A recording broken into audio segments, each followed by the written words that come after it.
Mais um Natcast no ar, e para você que já está aqui nos assistindo, já curta, já comenta, já compartilha esse conteúdo, já se inscreva aí no nosso canal para ficar ligadinho em todos os conteúdos. E hoje eu trouxe uma convidada especial, a Tereza, ela que é terapeuta organizacional, também arte terapeuta. Vamos falar aqui um pouquinho, né, das habilidades emocionais dentro das organizações. Vamos falar também um pouquinho o que é a arte terapia, né?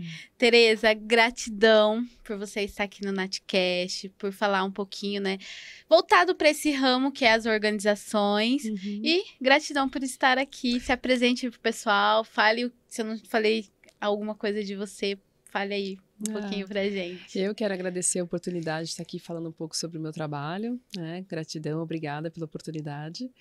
E, bom, eu sou terapeuta organizacional. Sim. Eu tenho uma formação em psicologia transpessoal. Nem todo mundo conhece a psicologia transpessoal, mas ela é a quarta força, ela é a quarta vertente da psicologia tradicional. E ela engloba todos os aspectos da psicologia tradicional, mas ela também traz os aspectos espirituais. Eu também sou arte terapeuta organizacional, sou mentora de habilidades emocionais e também facilitadora de rodas de conversa. Então, durante a pandemia, eu fui convidada a assumir uma posição de head de pessoas, que na verdade, na época, alguns anos atrás, a gente chamava de diretora de RH. Legal. E eu justamente fui chamada para essa posição porque as pessoas dentro das organizações estavam precisando da minha experiência como terapeuta. Eu fui terapeuta durante 9 anos em consultório. Que legal. E naquele momento onde as pessoas estavam precisando de um suporte, de uma ajuda em relação à saúde mental e emocional, eu fui convidada a assumir essa posição. E aí foi o momento onde eu comecei a trazer a arte-terapia como uma ferramenta de trabalho para auxiliar essa população, né, dentro da organização. E aí eu acabei, nesse processo, durante essa jornada, eu acabei descobrindo a minha missão, que é transformar as empresas em ambientes mais humanizados e emocionalmente saudáveis. Ai, legal. Tereza, conta um pouquinho da sua história, né? De onde você vem, o porquê que você escolheu aí trabalhar com essa... Qual foi a virada, assim, de chave que você viu? Poxa, eu quero trabalhar com pessoas, né? Igual você falou, já tem um grande tempo que você trabalha com isso, né? Antes com pessoas, agora com organização. O porquê que você viu essa necessidade, né? Qual foi a virada de chave? Eu quero trabalhar com isso. A Tereza quer trabalhar com isso. Eu acho que eu não tenho outra função, não tenho outra atividade que combine mais com a minha personalidade do que ser terapeuta. Eu não sei ser outra coisa. Sim. Eu acho que essa é a minha principal habilidade, o meu principal dom. Na verdade, eu não tinha nenhuma ideia, nenhuma perspectiva de voltar para o mundo corporativo. Eu tinha meu consultório. Só que quando surgiu essa proposta, foi no meio da pandemia. E 2 meses depois que eu assumi essa posição como head de pessoas, eu me separei. Caramba. E aí foi um momento de muita fragilidade, de muita vulnerabilidade para mim. Foi uma fase muito difícil, onde eu tinha que me reconstruir emocionalmente, profissionalmente e, ao mesmo tempo, dar a mão para as pessoas que também estavam passando por processos difíceis e precisavam também dessa reconstrução emocional. Então, eu acho que o que aconteceu na minha vida pessoal acabou refletindo na minha vida profissional, porque quando eu realmente acessei a minha vulnerabilidade e a minha dor, eu me tornei mais sensível para conseguir olhar para a dor do outro e me sensibilizar com a dor do outro. Então, foi ali que eu acho que foi o processo que eu vivenciei que eu mais pude me humanizar. Sim. E aí foi o momento que eu pensei, puxa, eu acho que o que as empresas realmente precisam é isso.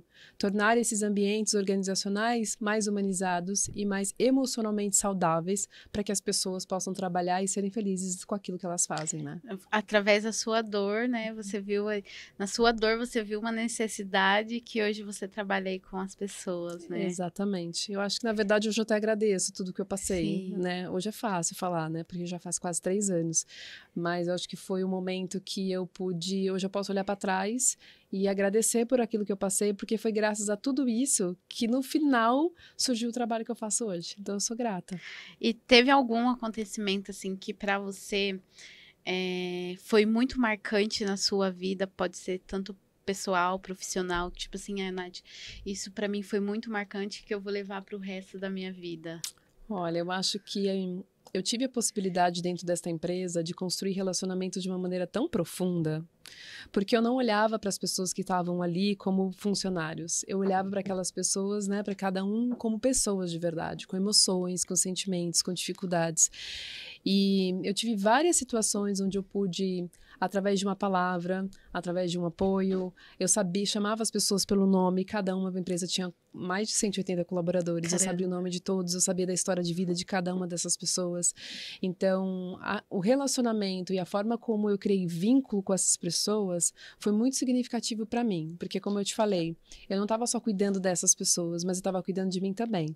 Eu tinha o costume de todo mês mandar um e-mail para a empresa inteira que eu chamava de Momento Metamorfose. Legal. E nesse momento, nesse e-mail que eu mandava para todo mundo, eu contava sobre, sempre falava alguma coisa, alguma mensagem reflexiva sobre a vida. Sim. E no último dia que eu saí, que foi o momento que eu decidi de levar esse projeto não só para uma empresa, mas para mais empresas, eu revelei para todo mundo que tudo aquilo que eu estava escrevendo, na verdade, eram aprendizados que eu estava aprendendo na minha vida pessoal, através de todo o processo da minha separação. E foi muito bacana de poder, aquela sensação de aquilo que eu estava aprendendo, eu estava transbordando na vida de outras pessoas. E mesmo que as pessoas não estivessem vivenciando o mesmo processo que eu, os meus aprendizados também estavam sendo relevantes e significativos para a vida delas. Então, não é só sobre o trabalho em si, mas é sobre pessoas e o quanto a gente tem a capacidade de transformar a vida delas. E é isso que a gente leva para a vida, né? É isso que a gente leva da vida. A gente ensina, a gente aprende todos os dias, né? Exatamente. Ainda mais como terapeuta. A gente escuta histórias, que é inspiração também, né? Sim. Ô, Raquel, e o que uma terapeuta organizacional faz dentro das empresas? Ela vai lá, ela, tipo, tem o consultório dela, as pessoas vêm, conversam. Como que é esse formato desse trabalho dentro da organização? Como que é o trabalho do terapeuta organizacional, o que ele faz, por que hoje existem terapeutas organizacionais também. O trabalho que é muito voltado para o bem-estar, para a qualidade de vida do colaborador. Hoje a gente tem um trabalho, né, que as pessoas têm falado bastante, as empresas estão se abrindo mais para isso, que é o gestor de felicidade corporativa, que é um profissional que cuida e foca em promover o bem-estar e a qualidade de vida desse colaborador dentro das empresas. Então, o trabalho, na verdade, ele é mais focado em observar os índices de felicidade dentro da organização, o que precisa ser mudado dentro da cultura organizacional, focando no bem-estar. E aí a gente pensa na saúde física, na saúde mental, na saúde emocional, até mesmo na saúde espiritual. Sim. Então, hoje eu percebo que as pessoas estão tão focadas, tão engajadas na questão do trabalho, no sucesso, na realização, que elas esquecem e abandonam a própria saúde. Então, o trabalho da terapeuta, eu tinha uma sala, eu tinha um espaço onde eu atendia essas pessoas, e hoje eu faço isso também fora das organizações, mas muito para orientar essas pessoas a buscarem um equilíbrio entre todas essas saúdes, para que elas possam encontrar dentro delas uma boa qualidade de vida, que elas possam produzir mais, para que elas possam focar mais no trabalho delas. E, naturalmente, eu falo que a nossa vida são várias áreas, é como se fossem várias plantinhas, e que a gente precisa regar todos os dias. Se a gente só está regando o trabalho, né, as outras áreas, elas, de alguma forma, elas vão se desequilibrando. Então, a gente não pode colocar só no trabalho todas as nossas expectativas, todas as nossas realizações. A gente precisa buscar também, dentro das outras áreas, a felicidade, a alegria, poder ter tempo com a família, cuidar da saúde física, fazer atividade física, ter tempo com os amigos. Todos esses momentos vão trazendo para nós felicidade. Só que a gente vai cortando tudo isso em detrimento de algo que eu vou conseguir no futuro. Então, quando a gente chega nesse lugar, a gente está só trabalhando e só focando no resultado da meta, a gente vai tirando a felicidade, os pequenos momentos de felicidade que fazem com que a gente realmente tenha satisfação naquilo que a gente faz. Legal. E você usa a arte-terapia dentro das organizações? Uso. Foi um projeto... Eu acho tão lindo, porque a gente já fala arte... Tipo, vou lá rabiscar um monte de coisa, né? E o que a minha terapeuta vai falar? Olhar meu desenho, ela vai me analisar pelo meu desenho? Como que é também esse projeto? Foi um projeto que surgiu durante esse momento da pandemia.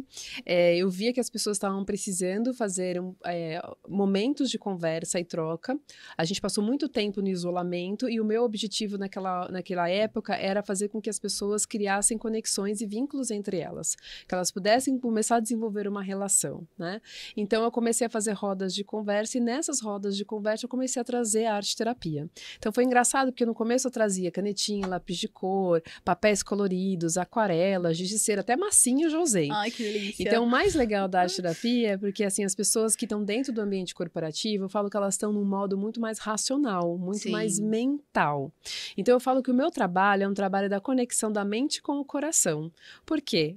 Quando a gente está dentro do trabalho, o que vale mais, o que é mais valorizado, foi valorizado até hoje, são as habilidades técnicas, que é aquilo que a gente desenvolve através de um curso, de uma experiência profissional, de um treinamento, seja um idioma e assim por diante. Mas atualmente, as habilidades emocionais, elas estão sendo mais valorizadas e elas são mais difíceis de serem desenvolvidas. Não é que elas não podem ser desenvolvidas, podem ser desenvolvidas, mas requer mais prática, requer mais treino, requer mais disposição. Porque as habilidades emocionais, elas estão muito enraizadas com crenças, padrões familiares, experiências de vida, que mesmo quando a gente não tem consciência delas, elas estão atuando na nossa relação com nós mesmos e com o outro. Então, quando essas pessoas chegam numa sala com esse monte de material colorido, quebra um pouco aquele padrão dentro de uma organização que é o racional e eu começo a trazer para elas uma outra vivência, começo a despertar dentro delas aspectos e habilidades que foram esquecidos, como a criatividade, a espontaneidade, a fluidez, que são alguns aspectos da nossa criança interior. A gente leva a criança interior lá para a arte-terapia, né? Pois é. E aí eu faço as pessoas entrarem em contato com isso. Então é engraçado que a gente começa a perceber que as pessoas chegam na sala e falam, nossa, mas a última vez que eu usei um giz de cera, eu estava na escola. Nossa, a última vez, eu não sei desenhar. Sim. Então, na verdade... Ou às vezes até um julgamento, tipo, sou um adulto, uma adulta, o que eu vou fazer desenhar com essa idade? Já aconteceu de alguém falar isso pra você? Acontece, mas na verdade o que eu percebo é que isso é um bloqueio da própria pessoa de entrar de sair daquele padrão comportamental que é repetitivo durante o dia todo, que a gente está no mental, e entrar em contato com as suas próprias emoções e sentimentos. Sim. Então, assim, eu me bloqueio no sentido, eu não sei desenhar, eu não sei mexer nesse material. Nossa, mas eu não faço isso há muito tempo. Então, vem esses bloqueios de resistências a entrar em contato com as próprias emoções. Mas, assim, depois de um tempo, começa um trabalho, as pessoas chegam e a gente já começa a desenhar. Não é assim que funciona. Sim. Tem todo um trabalho de sensibilização, onde eu faço meditação guiada, onde eu faço a abertura do chakra cardíaco, onde eu faço essa conexão, essa presença no corpo físico. Então, ao longo de alguns minutos, ou pelo menos meia hora, eu vou trabalhando esse público, essas pessoas dentro das organizações, para que elas possam se sensibilizar mais e elas se sintam mais confortáveis e abertas para passar pelo processo. E aí elas começam. Eu começo, quando eu chego numa empresa, eu levo materiais mais simples, lápis de cor, canetinhas, giz de cera. Aí, conforme eu vou visitando essas empresas por mais tempo, eu vou criando mais intimidade, mais vínculo com essas pessoas, eu vou levando massinha, aquarela, então eu vou trazendo esses materiais. Então, no começo tem uma certa resistência, mas depois eles super, assim, se entregam ao processo e eles conseguem perceber a magia que existe na arte-terapia. Eu falo que a arte-terapia é um processo que a gente traz o invisível para o visível. Porque como é que você traz uma forma para um sentimento? Então, a gente tem que desmistificar também um pouco a palavra arte-terapia, porque quando eu falo de arte-terapia, as pessoas já têm um certo receio de uma expectativa artística.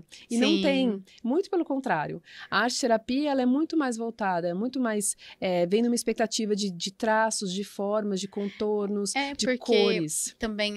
se você for ver arte-terapia, é uma forma de você expressar os seus sentimentos que você não consegue falar. Isso. Então, eu não consigo me abrir, eu não consigo me expor. Então, pelo desenho você consegue, né, se expor os seus sentimentos que você está ali no momento. Que você expressa. E muitas vezes, existe também uma possibilidade de que eu percebo também que acontece, é uma conexão com emoções e sentimentos que são inconscientes. Então, quando eu começo a observar essas emoções e sentimentos, eu falo que meu trabalho não é uma palestra, eu não levo só o conceito de uma habilidade emocional, por exemplo. Eu faço com que as pessoas que participam desses encontros vivenciem o conceito através da arte-terapia. Porque quando eu Legal. trago conhecimento, conceito, eu ainda estou muito no mental, no racional. Agora, quando as pessoas vivenciam o processo através da arte-terapia, eu conecto com o emocional. E aí existe a possibilidade, quando essas pessoas acessam essas emoções e esses sentimentos, de uma possibilidade genuína de transformação interna. Então, o meu objetivo é fazer com que essas pessoas possam transformar-se internamente e, a partir dessa transformação interna, elas possam reverberar nas relações interpessoais. Porque você imagina, dentro de uma organização, pensa que uma família, a gente já tem conflitos. Ai, muitos, né? Muitos. Dentro de uma organização onde você convive praticamente umas 8 horas por dia e com pessoas que você não conhece, e cada uma dessas pessoas vão para essas organizações com sua bagagem emocional. Então, hoje em dia, o nosso maior desafio não é chegar nas metas e nos resultados, não é isso. O nosso principal desafio é como que a gente faz uma gestão das relações dessas pessoas dentro das organizações. A gente veio ao longo das décadas, né, criando um ambiente mais tóxico no sentido de competitividade, onde a gente Principalmente entre homens e mulheres, homens né? e mulheres, a gente enxerga o nosso parceiro ali de trabalho como um concorrente, o que traz ansiedade, o que traz estresse. Então a gente está sempre naquela coisa, em algum momento alguém pode puxar meu tapete, né? Então a gente fica nesse ambiente que a gente hoje pode olhar de uma forma mais humanizada e trazer ferramentas para ir transformando ao longo do tempo, né? E como que você vê o maior desafio hoje da sua profissão?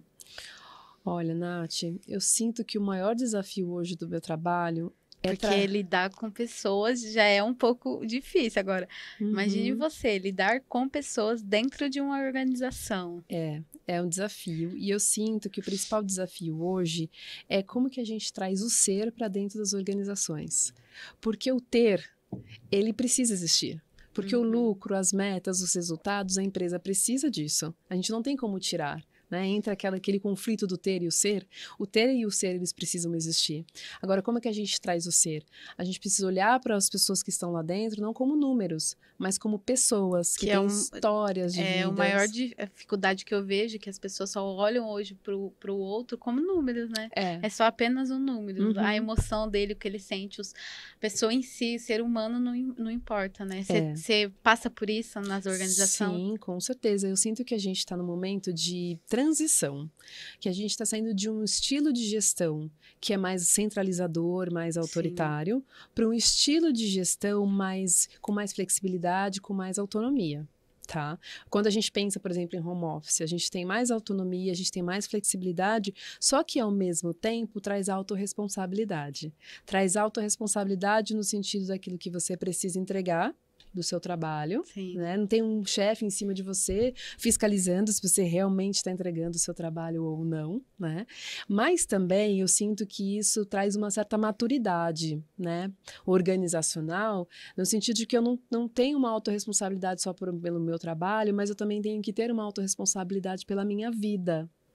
Pela minha saúde, pelo cuidado e o bem-estar comigo mesmo, porque por mais que as empresas, né, começam hoje a se abrir mais para isso e trazer ações e conteúdos falando sobre saúde integral, saúde mental e emocional, mas o próprio colaborador, ele precisa despertar para que ele possa dar os primeiros passos em favor da saúde dele, né? Ninguém vai lá tirar ele da cama para ele fazer atividade física, ninguém vai lá e fazer com que ele fique até muito mais tarde no trabalho, porque a gente começa assim, hoje a gente começa, segunda-feira eu volto pro treino, né?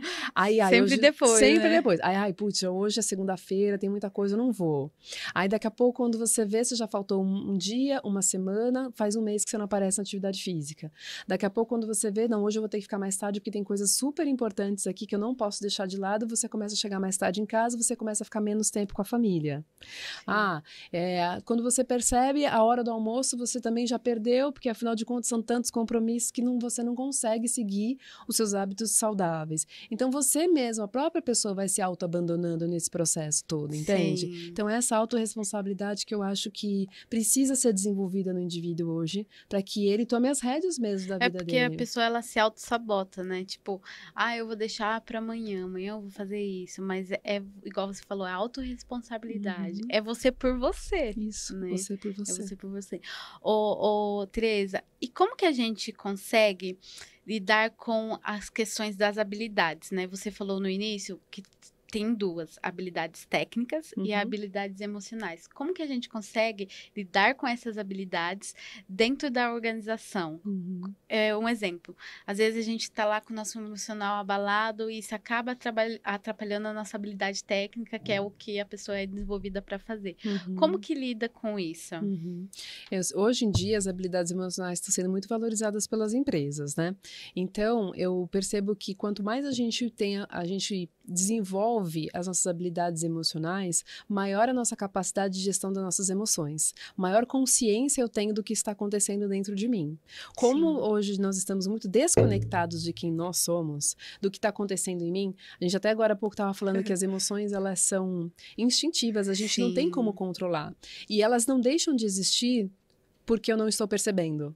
Mesmo que eu não perceba, as emoções, elas acontecem em mim. Como eu estou muito desconectada do que está acontecendo no meu corpo físico, eu não percebo muitas vezes quando as emoções elas estão presentes. Mas, quanto mais consciência eu tenho delas, maior a minha capacidade de gerir as minhas emoções. A gente vem de uma cultura do engole o choro, né?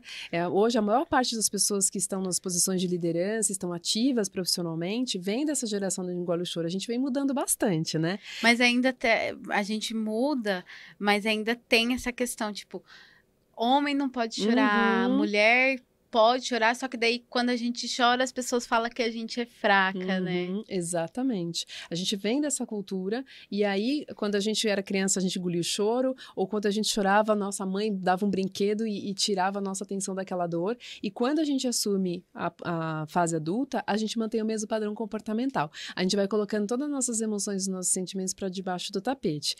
Numa necessidade de não entrar em contato com essas emoções, né? Só que não é porque a gente não está entrando em contato com elas que elas não existem e que elas não reverberam na nossa relação com nós mesmos e com o outro. Então, dentro de uma organização, como eu falei, cada pessoa vem com a sua bagagem emocional e cada um está colocando o seu lixo emocional, né? Sim. Boa parte, quem não está com a terapia em dia, boa parte das pessoas colocam o seu lixo emocional debaixo do tapete. Só que isso acaba reverberando de alguma forma na nossa rispidez, como a gente fala com um colega de trabalho, com a nossa impaciência, né? Com o nosso nervosismo, com a nossa agitação, com a nossa falta de concentração, com a nossa falta de foco. Isso vai reverberando, vai acontecendo no dia a dia, que vai mostrando que algo precisa ser olhado e precisa ser transformado. Então, a partir do momento que eu consigo desenvolver as minhas habilidades emocionais, como escutativa, como a empatia, a compaixão, eu consigo desenvolver isso em mim primeiro, naturalmente vai reverberar no outro. Tem algumas habilidades que a gente também chama de habilidades que favorecem o bem-estar e a felicidade, que é a atenção plena, que a gente fala muito do mindfulness.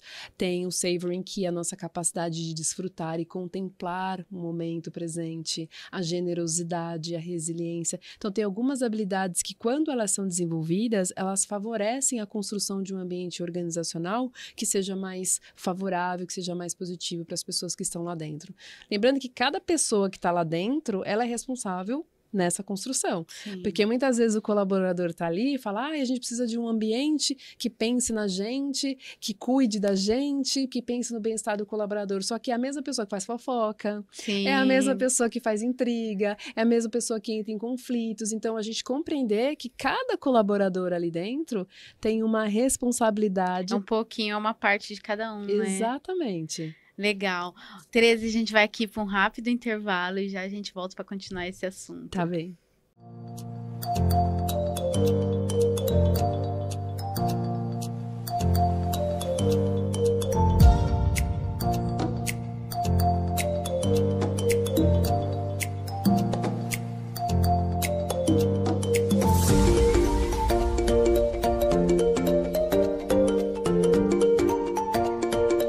Olá pessoal, meu nome é Vanessa, eu sou da Veja Personalizados. Você que deseja eternizar momentos e transmitir emoções para quem você ama, nós temos inúmeras opções. Temos diversos modelos de canecas, sendo elas de vidro, de porcelana com colher, jateadas, temos também xícaras para o cantinho do café, azulejos personalizados com suas fotos, quadros em MDF e temos a queridinha do momento, a caneca mágica. Conforme colocamos o líquido quente dentro, sua mensagem é revelada. Estamos localizados na região de Itapevi, dentro do estacionamento do Mercado Nosso Lar, no Parque Suburbano. Venha nos visitar, siga-nos nas redes sociais.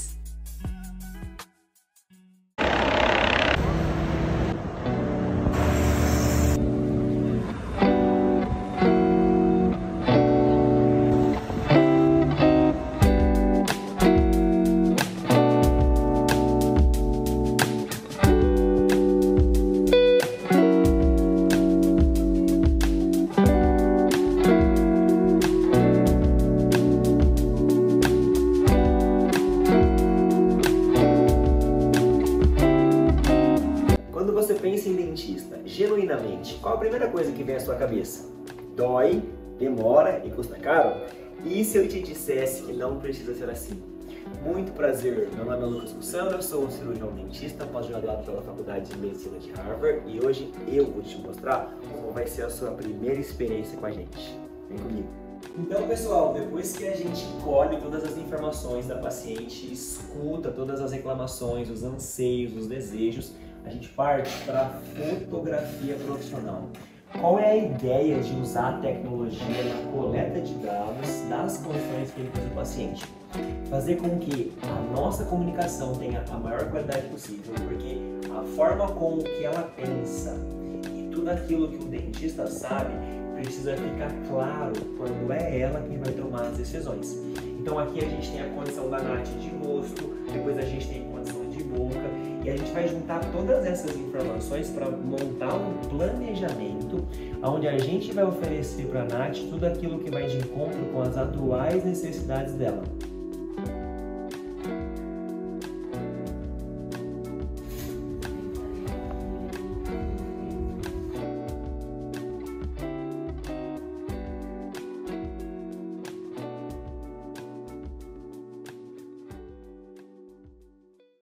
Voltamos, quero agradecer a todos os patrocinadores do Natcast. Vamos voltar para esse assunto aqui, que tal? Eu vou chamar ela de Raquel, porque assim, gente, ela tem dois nomes, Tereza Raquel. Então, uma hora eu quase chamei ela de Raquel, eu falei, vou ter que falar o porquê, né? Então, são dois nomes. Se eu chamar ela aqui de Raquel, já sabem. Tereza, vamos falar um pouco do que pode desencadear a instabilidade da pessoa dentro da organização. Vamos supor, hoje a gente trabalha muito com essa questão da ansiedade, da depressão. Como que se lida com isso dentro da organização? O desequilíbrio ele pode ser desencadeado pelo excesso. Como a gente estava falando, as pessoas estão tão focadas no futuro, naquilo que elas vão realizar, naquilo que elas vão conquistar, e eu sinto que nós perdemos, Nath, a capacidade da gente apreciar o momento presente e a felicidade durante a rotina do dia a dia. Sim. Outro dia eu estava fazendo uma meditação e me veio o seguinte insight, assim, que dizia assim: saiba apreciar a grandeza da simplicidade da vida. Sim. Essa é a chave da felicidade. E eu fiquei meditando sobre isso e assim, a vida, na verdade, ela não existe uma felicidade linear, nem no trabalho, nem na vida pessoal, e hoje em dia a gente fala que não existe essa separação, né? O que existe, na verdade, é uma integração, o indivíduo, ele é uma coisa só. Sim. Então, a gente tem que entender que na vida tem momentos de alegria, tem momentos de entusiasmo, tem momentos de êxtase, como também a gente vai ter momentos de estresse, de desafios e oscilações. O que a gente precisa compreender, e o que a gente precisa olhar para esse equilíbrio é que a gente tem que viver isso no dia a dia, sabendo que tem as dificuldades e as alegrias. A questão é que a gente está tão focado naquilo que a gente vai conseguir lá no futuro, que a gente não consegue estar presente no momento presente e observar os presentes Sim. que a gente está recebendo da vida. E eu acho que a gente também tem que desmistificar um pouco o que é a felicidade. O que traz felicidade? Às vezes o que é felicidade para mim não é o que é felicidade para você. Então eu acho que o autoconhecimento é a gente buscar essa nossa individuação, sabe? Entender o que é felicidade para mim. Hoje em dia, com as redes sociais, que a gente só vê a vida perfeita de todo mundo. Só na rede social, né? Só na rede social. Eu sempre falo, eu posto lá quando eu tô bem, quando não tô, os desafios, como passar por esses desafios, porque fica muito só aquilo técnico, tudo bonito, né? Eu vejo tudo lindo, por que a vida daquela pessoa é tão perfeita e a minha não é? Exatamente. É você postar também os bastidores, como que como né? funciona, é verdade.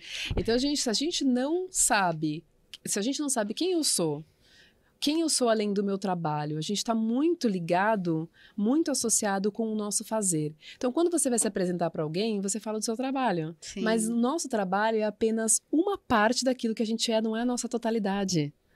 Então, quando a gente entender que a gente coloca os nossos dons, os nossos talentos através do nosso trabalho, mas que existem outras áreas que também que vivenciam e que a gente pode vivenciar a satisfação. Senão, se a gente perde o emprego, a gente fica sem chão, que é o que acontece com muita gente. Então, a gente tem que olhar, se a gente não sabe quem a gente é e o que é felicidade para nós, Sim. a gente passa a viver o sonho do outro. Então, a gente passa a viver um ideal, uma idealização de status, de carreira, de sucesso, de poder, que não necessariamente, quando você chegar lá, vai te trazer a felicidade que você imagina que vai trazer. E, na verdade, muitas vezes não traz. Não traz, porque quando né? você vai olhar a vida como um todo, você compreende que a vida é muito mais do que isso. Então, a gente precisa despertar para isso e entender, tá, o que me traz felicidade? Senão a gente vai indo naquele movimento de manada e vai seguindo, principalmente dentro das organizações, né, que eu começo como estagiário, daqui a pouco eu tô como analista, daqui a pouco você vê se é CEO e você tá ali destruída internamente, emocionalmente, porque na verdade não era aquilo que você queria fazer. Você só seguia um modelo daquilo que socialmente é reconhecido. E a gente consegue, vamos supor, trabalhar essas habilidades emocionais para a gente ter um sucesso ali no nosso profissional? Tem como? Sim, com certeza. Como eu falei, as habilidades emocionais, elas são um pouco mais difíceis de serem desenvolvidas, porém elas são factíveis de serem desenvolvidas, tá? A ferramenta que eu uso para isso é a arte-terapia, mas existem muitas outras ferramentas que existem hoje e que as pessoas podem experimentar para que elas possam se desenvolver. Primeiro é o autoconhecimento, saber quem você é, saber sua história de vida, se apropriar da sua individualidade, olhar para os seus traumas, para suas histórias de vidas, para suas experiências, compreender quais são as emoções e sentimentos que moram e vivem dentro de você, né? Quais as mentiras que você conta para você mesmo em relação a você, ao seu trabalho, ao seu profissional. Então, olhar para isso, para que a gente possa acessar esses sentimentos e poder transformar esses sentimentos. E aí, a partir do momento, eu sempre falo que a gente só consegue entregar para o outro aquilo que eu desenvolvi em mim.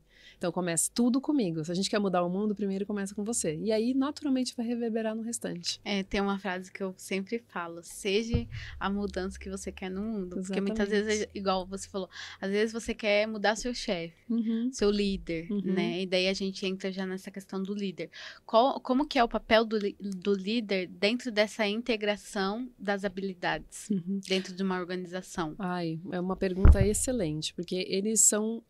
o líder é a figura principal dentro da organização. Eu costumo falar que os líderes são os influencers organizacionais, né? Porque, assim, a forma como eles são é a maneira como vai desdobrar e espelhar o restante da equipe e o restante do time. Então, se o líder, ele entende que ele já compreendeu o valor da vida dele, ele vai naturalmente compreender o valor da vida da sua equipe, do seu colaborador. E como ele é espelho, quem está embaixo copia o espelho do líder. Então, eu entendo, o líder, ele pode dizer... Ele não precisa ter todas as respostas. O líder, ele não precisa saber de tudo o tempo todo. Ele não precisa dar conta de tudo o tempo todo. Quando o líder, ele mostra a sua vulnerabilidade, no sentido, puxa, hoje está sendo um dia difícil, ou talvez eu não tenho todas as respostas, né? Ele dá a oportunidade de se humanizar na frente da sua equipe. Ele não é um super-herói corporativo, sabe? Sim. Ele vai desconstruindo esse personagem de super-herói corporativo e vai mostrando para a equipe e para os liderados que ele também é ser humano, que ele também tem dificuldades. E, naturalmente, quando ele faz isso, ele abre espaço para que a equipe e os seus liderados também possam se mostrar vulneráveis. Se o líder ele não abre esse espaço, ninguém tem a coragem de se vulnerabilizar. Então, o líder ele tem um papel fundamental de trazer essa influência e esse espelho mesmo para as pessoas, né, dentro da empresa. E você vê que nas empresas que você passa, tem muita dificuldade do líder ser mais assim, de espontâneo, de estar lá, de ajudar, porque a gente vê, né, o chefe é aquela pessoa que vai lá e só manda, o líder, ele tá ali junto com você, te puxando. Como que é esse processo? A gente está passando por um momento de transição. né? Sim. E eu acho que dentro das empresas as pessoas têm uma dificuldade de se vulnerabilizar. Primeiro porque elas não querem se fragilizar, depois porque elas têm medo de que elas sejam julgadas por aquilo, ou que em algum momento aquilo que elas estão mostrando como fragilidade mostre que elas não são capazes, ou que elas não têm capacidade suficiente para exercer a função que elas estão exercendo. Tipo, será que ele vai dar conta, né? Então tem este medo. Então eu sinto que as pessoas ainda estão muito blindadas. A gente está num momento de transição para isso. E acho que até um gestor de felicidade corporativa, o trabalho com arte-terapia que eu venho fazendo dentro das empresas, vem abrindo espaço para que as pessoas, elas se permitam sentir, elas se permitam se vulnerabilizar. Porque é na vulnerabilidade que você cria os vínculos. Você não cria o vínculo somente ali no dia a dia, no trabalho. Olha, eu te mandei um e-mail, olha a planilha, avalie o contrato. Quando você conhece a história de vida do outro, você consegue entender por que ele se comporta de tal forma. Sim. E aí aquela pessoa que você compartilhou de uma intimidade ou que você, né, revelou uma vulnerabilidade, ela não é mais aquela pessoa só que olha o contrato ou que atualiza a planilha, por exemplo. Ela tem uma história de vida, ela tem dores, ela tem traumas, tanto quanto eu. Então, nesse momento, a gente vai humanizando mais as pessoas, vai melhorando os relacionamentos, vai melhorando a comunicação e diminuindo os conflitos internos nas organizações, que hoje é o nosso principal desafio. Desafio e objetivo, né? Você falou algo aí que me chamou a atenção, felicidade corporativa, né? O que é a felicidade corporativa? Eu sempre trabalhei já em organização, mas há muito tempo atrás, uns 10 anos atrás, então eu sempre fui empreendedora, sempre tive ali minha equipe, então nunca fui muito assim de trabalhar nesse mundo corporativo de grandes empresas, né? Daí você comentou sobre isso, felicidade corporativa. O que é isso, felicidade corporativa, dentro desse mundo de organizações? Bom, a felicidade corporativa ela está muito associado com o bem-estar do colaborador e também associado com emoções positivas. De que forma que esse colaborador dentro da empresa ele se sente, de que forma ele se relaciona com as pessoas dentro dessa empresa, de que forma ele é visto, de forma que se ele pertence ou não, se ele se sente pertencente a esse ambiente e principalmente se aquilo que ele faz, ele se sente bem com a atividade que ele exerce, ele sente que aquilo que ele faz é importante. Então a gente sabe, hoje já tem estudos mundiais, né, que comprovaram que colaboradores mais felizes, eles produzem mais. E daí a gente entra na questão também dos benefícios, né, para a organização. Com certeza, na verdade o olhar tá todo voltado para isso agora. Inclusive, as pessoas não estão mais querendo... Eu sinto que vem uma influência aí da psicologia positiva, de que as pessoas não estão mais querendo falar da doença em si, né? Como a gente vem falando de ansiedade, burnout, estresse, enfim. Mas a gente está querendo focar mais na felicidade e no bem-estar.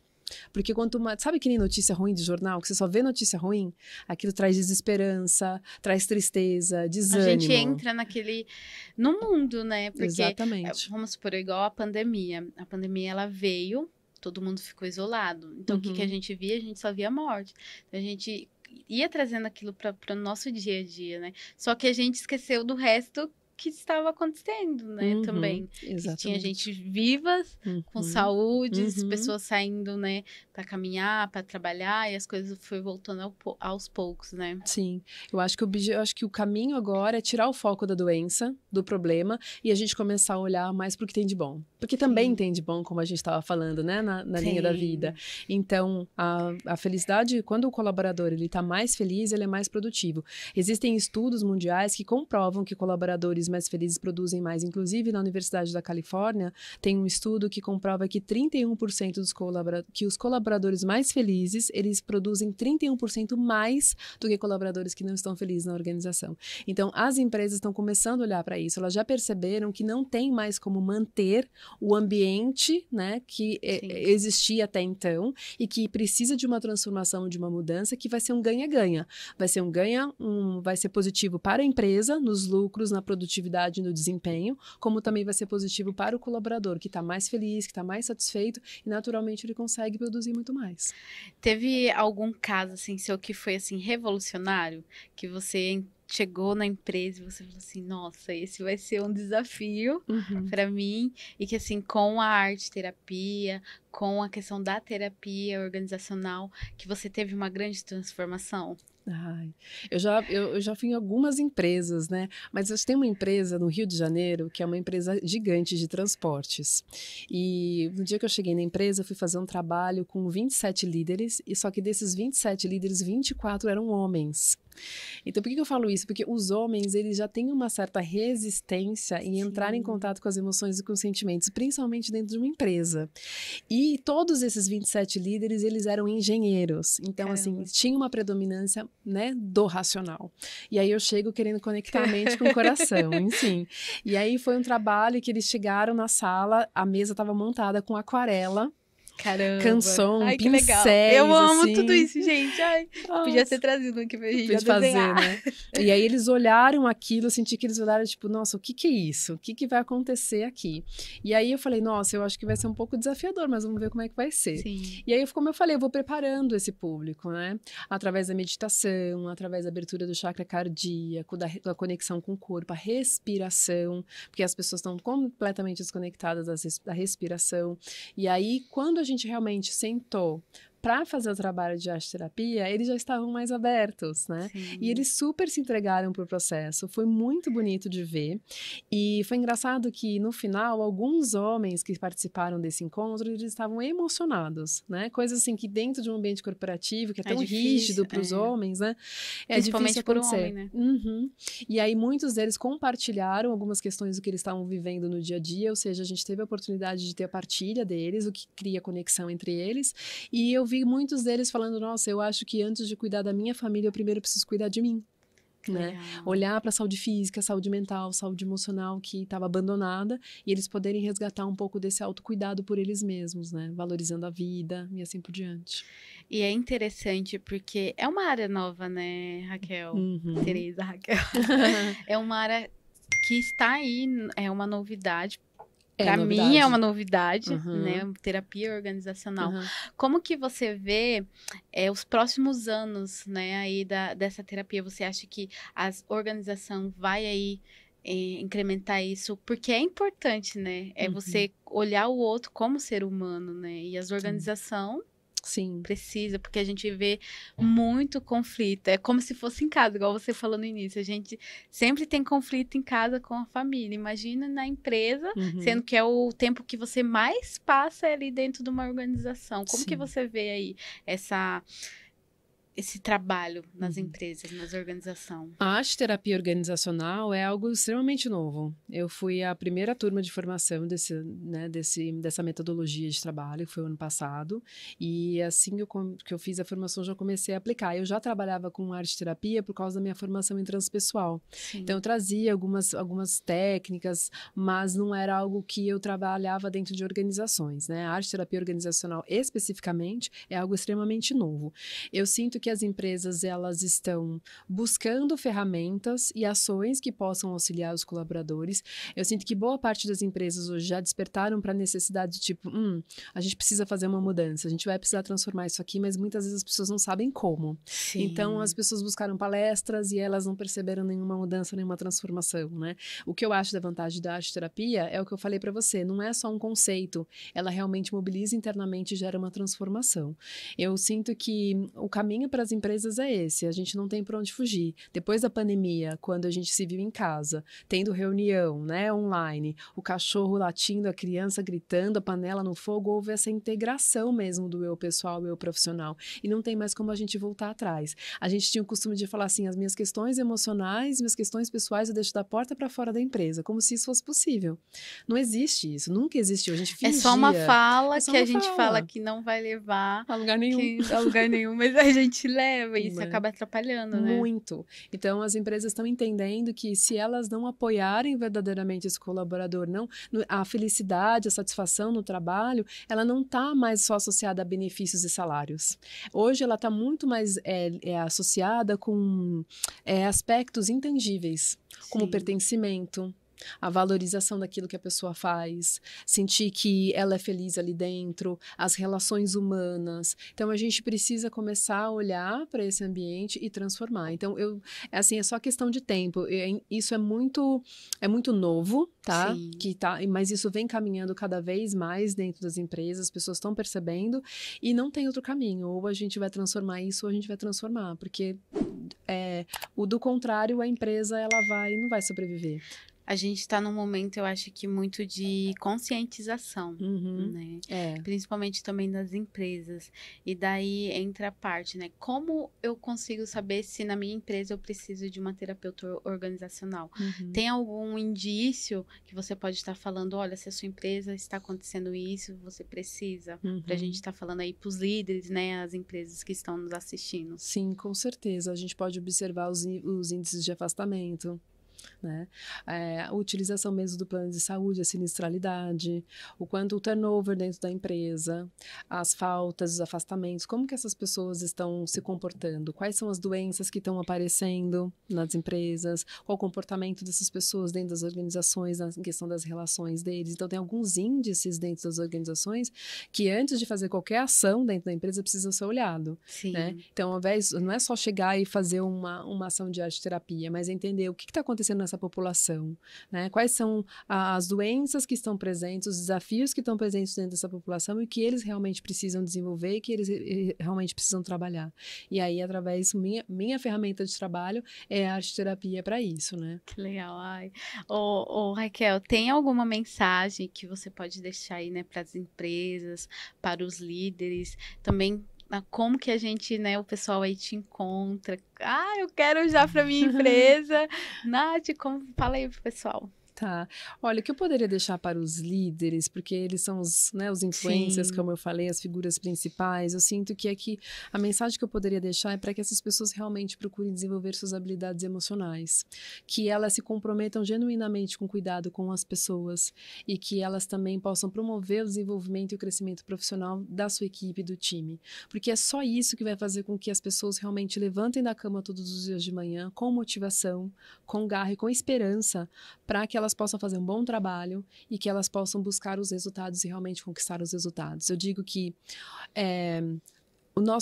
acho que a gente realmente vai poder comemorar quando a gente atingir os resultados, chegar nas metas, chegar nos objetivos traçados pela empresa e a gente olhar para todas as pessoas que participaram dessa jornada e a gente perceber que essas pessoas têm saúde mental e emocional. Se a gente chegar nos resultados e essas pessoas não estiverem emocionalmente saudáveis, a gente não tem o que celebrar. A gente só vai poder celebrar quando a gente chegar nos resultados e essas pessoas estarem emocionalmente saudáveis. Teve algum caso, né, pra gente concluir, de, assim, o chefe ou líder chegar para você, que você tá trabalhando lá, e falar assim, tal pessoa não serve para esse cargo, a pessoa tem que mudar, e às vezes a pessoa tá passando por algo emocional, que você conseguiu aí reconstruir, não, tipo, mudar a opinião dele?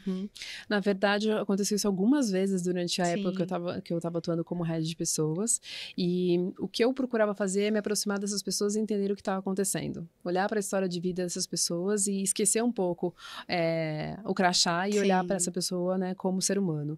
E a partir do que estava acontecendo, eu procurava ajudar com a minha experiência como terapeuta, orientar essa pessoa. E em alguns casos, eu mudei essa pessoa de posição por um tempo. Né? De repente a pessoa está passando por um estresse, por uma síndrome do pânico, que dependendo da posição que ela está, por exemplo, está numa posição de vendas, onde tem muita pressão, onde tem muita cobrança, eu levo essa pessoa para um marketing ou de repente para uma outra posição mais administrativa, onde ela pode ficar por um tempo, onde ela pode, né, buscar ajuda, onde ela possa se curar, possa se tratar, para que depois ela possa voltar e atuar na posição dela. Então isso aconteceu algumas vezes, eu mudar algumas pessoas de posição por um período, né?